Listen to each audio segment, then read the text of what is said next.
What's up, everyone? How we're doing? Today I'm here to talk about RCUSA and how they almost killed my family, and they basically trying to get out of everything. And this can be basically broken down into 6 different events. Firstly, we're talking false timelines that they give throughout their entirety of their project.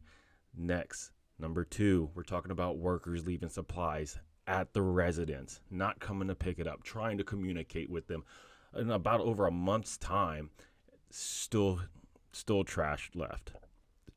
Thirdly, we're talking unpaid subcontractors. They're coming to my house, knocking on my door, asking why I didn't pay them.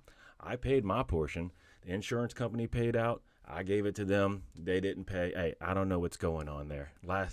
Fourthly, the communication. Atrocious with this company. Atrocious.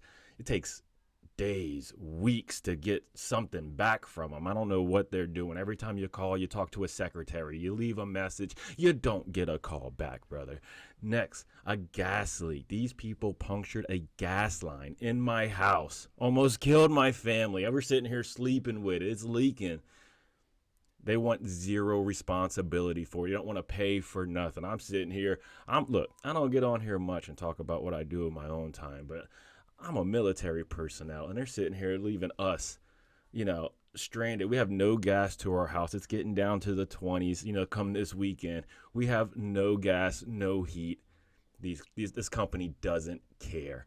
Then lastly, we're talking hush money. These people are trying to pay me hush money to leave good reviews on their social media, which we're going to get down and dirty into because I came with receipts, folks. I did. So just stick with me a moment. So firstly, let's go about these false timelines. As we know, Hurricane Helene hit 22 September. This company came out to our house. They buttered us up. They were like, oh, yeah, we're going to get your roof fixed in, just a few weeks' time. But whatever, that's just the guide. Nothing was in writing yet. Nothing was in paper. That's just their salesman coming out there. So I was like, okay, cool. So, a couple of weeks go by. We get our inspection done 10 October. Then they were like, okay, we got the inspection done. We're going to have your roof fixed 28 October. That was our first appointment for it. Came, went, never happened.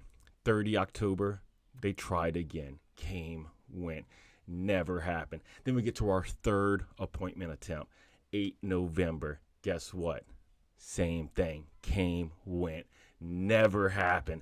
Then they tried scheduling me out for like 20 more days after. We're talking 28 November. This is 2 months after the hurricane.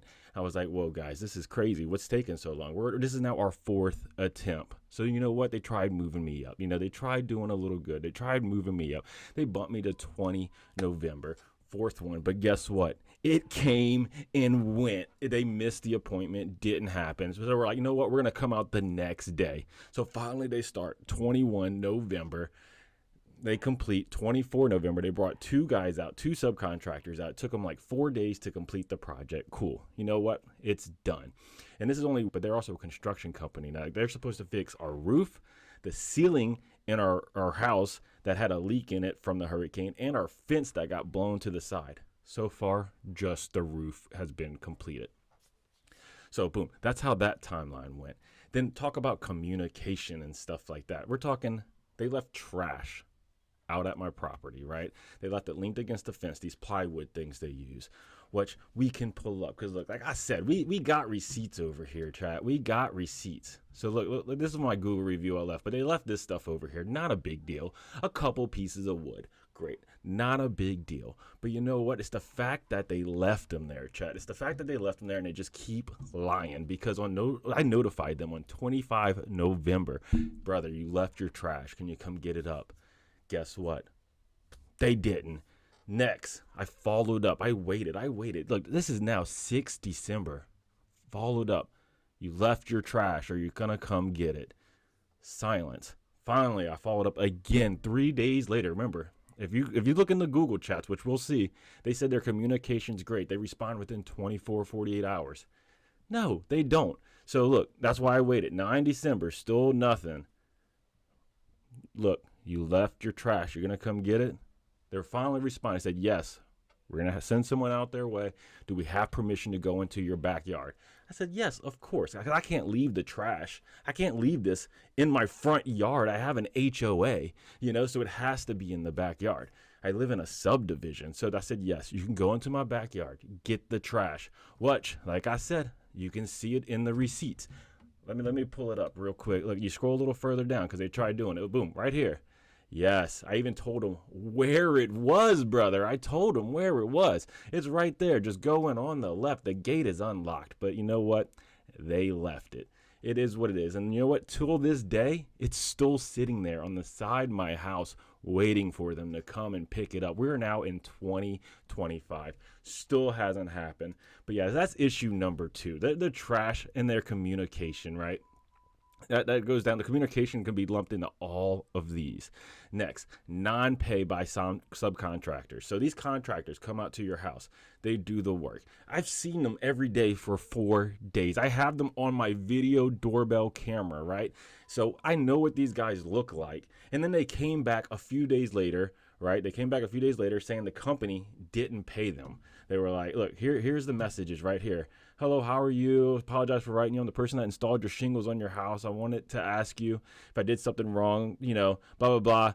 And talking about how he didn't get paid. I said, no idea why they didn't pay you. I mean, that's not my issue. Boom. So I sent it and I forwarded it to this guy, Brendan, who works for the company. He's their project manager. I let him know, brother, your guys are coming to my house. What's going on? Why are they coming to my house?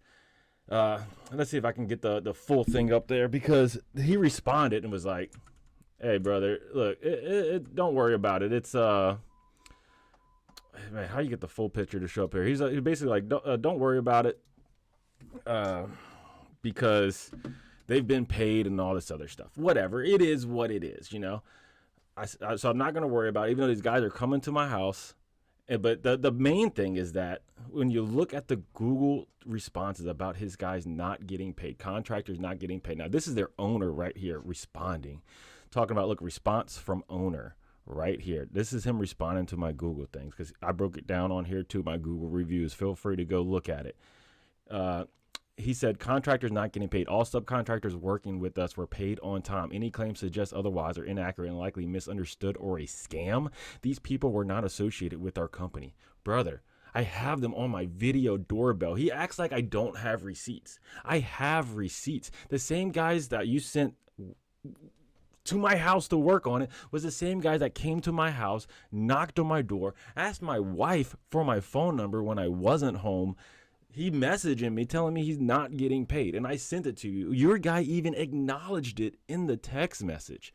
But hey, this guy's sitting here just rolling through his lies over here, right there, rolling through his lies right there, saying it's spam. Trust me, brother. I know the difference between spam and you screwing over a company. Trust me. But anyway, on to the next, we're going to get on to the gas leak, right? So, like I said, they finished our roof on 24 November. We've been living in a gas leak for about a month now, right? It's been almost a month because, a nail ended up hitting a gas line. So the gas is trickling out in the attic. We don't go in the attic very much, so we didn't smell nothing. It wasn't in there. So we're sitting there, the gas is just brewing above us, doing whatever. But eventually, and that means at any time when we're sitting there turning on the central heat for the house can just basically go up in flames, right? Because, it's full of gas up there. But luckily it didn't, But anyway, one morning we ended up going to our kids' room and we could start smelling gas in there because the gas line where the leak is in the attic but above our children's bedroom. We get in there and we're just like, man, we are smelling gas heavy. Like, what is going on? So, we get the kids out. We call the gas company. They come here. They shut the gas line off. They're trying to figure out what's going on. Because at this point, we didn't know what the gas leak was. We were like, we have no idea. We just know our kids were sitting here sleeping in natural gas. Kids don't wake up from that stuff sometimes. So, luckily, grace of God, right? My kids woke up because I got two, my youngest one and his sister sleeps in a room together. So they were sitting there. We get the gas company out. They shut off the gas. We end up calling a certified gas mechanic to come look at the line. They couldn't figure out the leak. I mean, they seem almost like scammers too, because they were just like, oh yeah, we're gonna have to pressurize the line. It's gonna cost like $800, to get the gas line pressurized to find this leak. And we were like, whoa, that's kind of crazy. We got one line. We only got two things of gas in the house. It's literally the stove and the HVAC system upstairs, the furnace. So we ended up, getting the HVAC people up there because they were like, oh, maybe it's in the HVAC, get them out there before we end up, paying $800 to get the gas line pressurized. Luckily, the HVAC company came. I wish I had their information because they're an outstanding company. They came out there. They saw there was no gas leak in the HVAC system. And all they did was what the certified plumber should have done. And they just traced the line going down, not just checking the joints, but they traced the line till they found the hose where it was hissing. What you will see, look, if you look on here, we have I think it's on Facebook, the hissing line one, and you can see or hear the gas coming out, which is wild, right? The gas is coming out, and they found it, so they ended up shutting off. We figured out at that point it was the roofing company that hit the gas line when they were repairing our roof.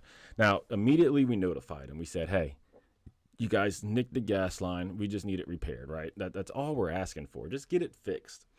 They immediately get in defensive mode. Like, hey, brother, they're like, this isn't our fault. It was the builder's fault, stuff with code and all. Look, all I know is you guys did work on my house. I paid you guys, and now I have a gas leak. Then, then they start saying, I need to work on my insurance company. Look, I called USAA. They don't cover this stuff. You know why? Because it was them who did it.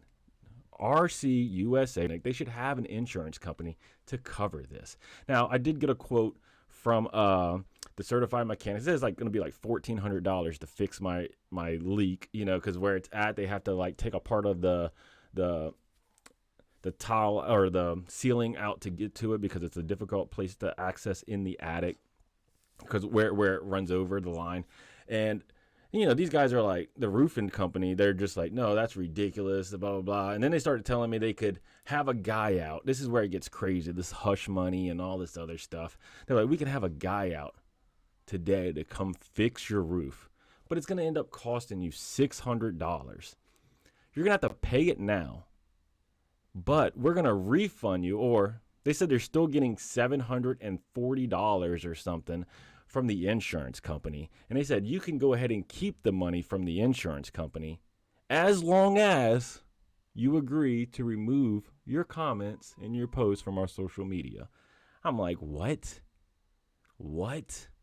You want me to remove my First Amendment rights, right? You want me to sit here and not post my feelings, my experience, my thoughts with your company, things that happen to keep your image alive? Other people should know about this, right? So I'm like, why can't you just do the right thing? Why do you have to, sit here and try to, have a fake review history in your feed on Facebook and everything like that? Because that's one of their big selling points, is that they have 100% recommendation on Facebook. But it's all hush money. It's all paid. It's like they're not going to fix your problem unless you end up, removing your review, your bad reviews, negative reviews. How is that even a business platform? Like, didn't presidential candidates or presidents get in trouble for hush money? Like, I know it's for different things, but you can't be like, oh, we'll only do this job for you if you end up, we'll pay you this amount of money if you remove your comment. What is that, chat? What is that? I don't understand. Help me out, because I honestly don't even, I'm thinking about just eating the $600, just paying it myself out of pocket just so I can notify, let the truth be out there about this company. My review's on there. Feel free to go read it. It's all on there, chat. You just got to get on there, look, hey, let people know, because they do not care. We're sitting here, we're a military family. I don't get on here much and post things about my personal life, right? When I'm on, besides on Facebook's family and friends, but when I'm on YouTube, TikTok, X, anything like that, I'm not sitting there saying what I do in my personal life. But, I'm, a military family here, and he's just leaving us, basically stranded without any type of central heat as the weekend's getting into the 20s. My children sitting here breathing in natural gas, and they basically want to hold zero responsibility. They want zero fault for it, even though they're saying they want zero fault, but yet they're saying that they're going to sit here and still pay us money as long as we remove our comments right here from social media. Because, I did post it on Facebook. I put it on Google, the Google reviews, which he tried to respond. He came out here with all lies, chat, talking about they didn't leave stuff behind. Look, I brought receipts afterwards. He's talking about contractors not getting paid. I brought receipts, brother. And you know what? We're talking about poor communication. It's all in the receipts. I can post more, and he's talking about these workers didn't work for him. I have video evidence. I just didn't post it because I didn't want the workers' faces on here, but I can easily post it, chat. I can easily post it. It's on here. The same guys working on my roof were claiming they didn't get paid.